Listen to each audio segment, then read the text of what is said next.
একটু ঘোষণা করে দিচ্ছি, আমাদের সায়নী পাত্র এখন আমাদের কণ্ঠসঙ্গীত পরিবেশন করে শোনাচ্ছে। ওর হয়ে আমি বলে দিচ্ছি, আমি যেহেতু সহশিল্পী, একটু বয়সে বড়, এই যে গানটা ও পরিবেশন করতে চলেছে সচরাচর এই গানটা কিন্তু শোনা যায় না। এই গানটা বহুদিন আগে আমরা রেডিওতে শুনতাম, তখন আমাদের বয়স অনেক ছোট। জপমালা ঘোষ, এই জপমালা ঘোষ হচ্ছেন উনি ছড়ার গানের জন্য খুব প্রসিদ্ধ ছিলেন। তো আমি একবার গানটা শুনলাম, দেখলাম, তাই জন্য একটু ঘোষণা করছি যে এই গানটা কিন্তু খুব রেয়ার গান। এই গান এখন শোনা যায় না, ছড়ার গান, বাচ্চাদের গান। কিন্তু এই বাচ্চাদের গানের মধ্যেও সমাজে একটা কিন্তু বার্তা ও গানের মধ্যে দিয়ে পৌঁছে দিচ্ছে, সেটা আপনারা একটু অনুধাবন করুন। ধন্যবাদ।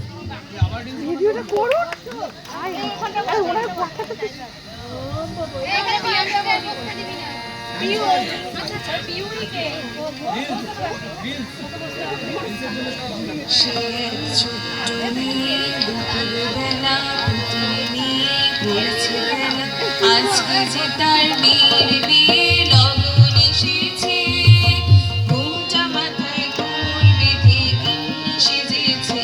সে এক ছোট্ট মেয়ে দুপুরবেলা পুতুল নিয়ে করেছে খেলা। আজকে যে তার মেয়ের বিয়ে লগন এসেছে, ঘুমটা মাথায় ঘুম বেঁধে গিন্নি সেজেছে।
সেজেছে সে এক ছোট্ট মেয়ে দুপুরবেলা পুতুল নিয়ে করছে খেলা। আজকে যে তার মেয়ের বিয়ে লগন এসেছে।